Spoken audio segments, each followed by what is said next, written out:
What if you could create a copy of yourself? And I'm not talking about some digital avatar in a video game. I mean a living, breathing, biological model of your own cells.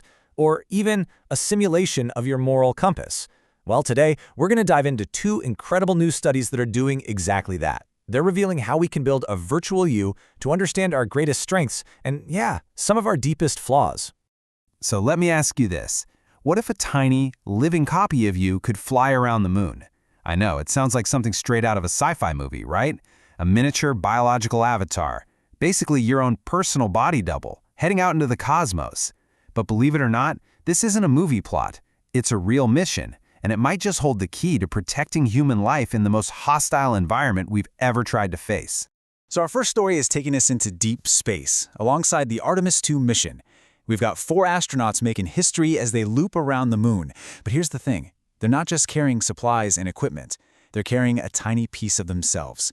That's right, you heard me. Tucked away on their spacecraft are these living, functional models of their own bone marrow, all housed on these little chips about the size of a USB stick. This whole experiment is called the Avatar Investigation, and it could completely change how we keep humans safe once we travel beyond our own planet. Okay, so what exactly are these organ chips? Well, the most important word here is mimic.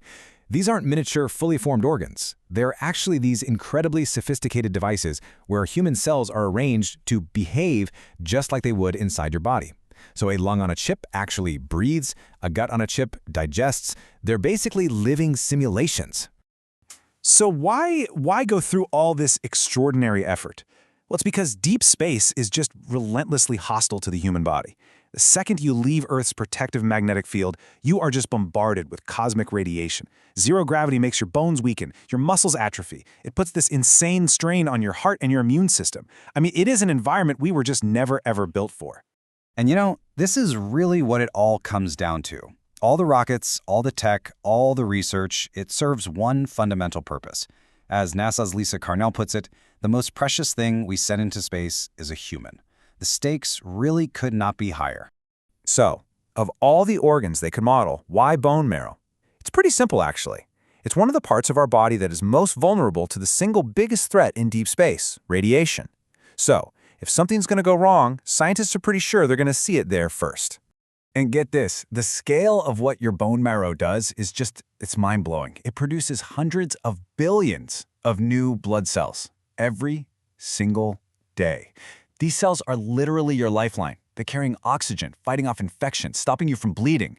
Your entire body is relying on this tiny, microscopic factory.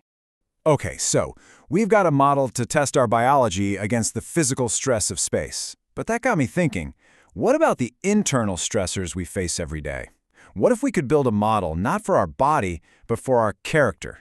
You know, could we map how our morality holds up under the pressure of temptation, just like we map how our cells hold up under radiation? And this brings us to a phenomenon that, let's be honest, we all recognize: hypocrisy. We see it in public figures, we see it at work, and if we're being really honest with ourselves, sometimes we see it in the mirror. But what if hypocrisy isn't just some simple character flaw? What if it's a measurable biological disconnect that we can actually pinpoint inside the brain? So to dig into this, researchers designed this really clever experiment. In one situation, participants could choose to lie to earn more money, and a lot of them did. But in the second scenario, those same participants watched other people play the game, and all of a sudden, they became these harsh moral judges, condemning the exact same behavior they had just committed. I mean, that is the gap between what we do and what we preach, laid bare in a lab. The scientists had a hunch that this disconnect wasn't just a matter of perspective. They thought it had a physical location. They believed the answer was hidden deep inside a very specific part of the brain. And here it is, the ventromedial prefrontal cortex. Let's just call it the VMPFC for short. Think of it as your brain's internal moderator. It's the region that has to weigh that tempting little whisper of, hey, what's in it for me, against the societal rulebook of, what's the right thing to do? It's the hub where self-interest and morality collide head-on. So how do they prove the VMPFC was the culprit? Well, they followed 4 brilliant steps. First, they observed brains with fMRI and identified these really inconsistent activity patterns in the VMPFC of the more hypocritical people. Then, and this is the amazing part, they used a safe technique to temporarily disrupt the VMPFC's function. And the result? They confirmed the link. When that region was taken offline for a moment, people became even more hypocritical. And this leads to a pretty stunning conclusion. Hypocrisy isn't always some malicious choice to ignore your principles. A lot of the time, it's more like a biological glitch. When you're making a decision for yourself, your VPFC sometimes just fails to connect your moral knowledge to your actions. The principle is in there somewhere, but the biological mechanism to actually apply it, well, it shorts out. Okay, so we've gone to the moon and into the deepest folds of the human brain. How in the world do these two stories connect? Well, it's all about the strategy. In both cases, scientists are using a model, an analog, to understand how a really complex human system works under pressure.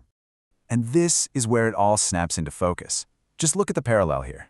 In the Artemis experiment, the model is that biological analog, the organ chip. In the brain study, it's a cognitive analog, the act of judging others. But both are being used to understand a crucial disconnect in the human system. One is physical, the other is moral. It's the same fundamental strategy, just applied to two wildly different frontiers. And this powerful approach of modeling ourselves, this isn't just some academic exercise. It is opening up some incredible possibilities with really profound applications for our future in medicine, in technology, and even in ethics. So, what comes next? Well, on the biological front, you can imagine personalized medical kits for astronauts. On the cognitive side, this could help us design way better ethics programs, or maybe even build AI that has a more consistent moral framework. But ultimately, both paths lead us to a deeper and maybe more humble understanding of our own limits, whether we're facing cosmic rays or just a simple temptation. And that really leaves us with one final, fascinating question. We've now created virtual copies of our biology and our cognitive frameworks to understand how they work and where they fail. So as this technology and our understanding of it grows, what's the next frontier of you that we'll be able to model, test, and ultimately finally comprehend? The possibilities really are as vast as space itself.